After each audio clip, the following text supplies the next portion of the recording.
നിങ്ങൾ സ്ഥിരമായി സോഷ്യൽ മീഡിയയിൽ കണ്ടന്റുകൾ പോസ്റ്റ് ചെയ്യുന്ന ആളാണോ? അപ്പോൾ നിങ്ങളുടെ പോസ്റ്റുകളുടെ താഴെ വന്ന് സ്ഥിരമായി നെഗറ്റീവ് കമൻ്റ് ഇടുന്ന ആളുകളെയും നിങ്ങൾ കാണുന്നുണ്ടാകും. അങ്ങനെ കമൻ്റ് കണ്ട് വിഷമം തോന്നി ചിലപ്പോൾ നിങ്ങൾ ആ പോസ്റ്റ് തന്നെ പിൻവലിച്ചിട്ടുണ്ടാകും. വളരെ കുറച്ചു മാത്രം വ്യൂസും ഷെയർസുമുള്ള പോസ്റ്റുകൾക്ക് നെഗറ്റീവ് കമൻറ്റ്സ് കുറവായിരിക്കും. കാരണം അത് നിങ്ങളുടെ സൗഹൃദ വലയത്തിൽ മാത്രം ഒതുങ്ങുന്ന പോസ്റ്റുകളായിരിക്കും. നല്ല കമൻറ്റുകൾക്കൊപ്പം നെഗറ്റീവ് കമൻറ്റ്സും കൂടി വരുന്നുണ്ടെങ്കിൽ അതിനർത്ഥം നിങ്ങളുടെ പോസ്റ്റ് നല്ല രീതിയിൽ റീച്ച് ആകുന്നുണ്ടെന്നാണ്. അവർ കണ്ടന്റിലെ തെറ്റുകൾ മാത്രം നോക്കുന്നവരായിരിക്കും.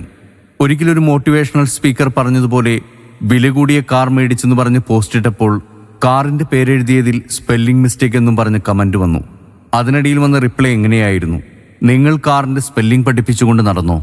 അവർ അവരുടെ ഉയർച്ചയിലേക്ക് നീങ്ങി ജീവിതം ആസ്വദിച്ചുകൊണ്ടിരിക്കുന്നു. അതാണ് ലോകം. നെഗറ്റീവ് കമൻറ്റുകൾക്ക് മറുപടി നൽകി സമയം കളയാതെ അവയെ സ്കിപ്പ് ചെയ്യുക. എന്നിട്ട് നല്ല നല്ല കണ്ടന്റുകൾ ചെയ്യൂ. ലോകം നമ്മുടെ കൂടെ നിൽക്കും.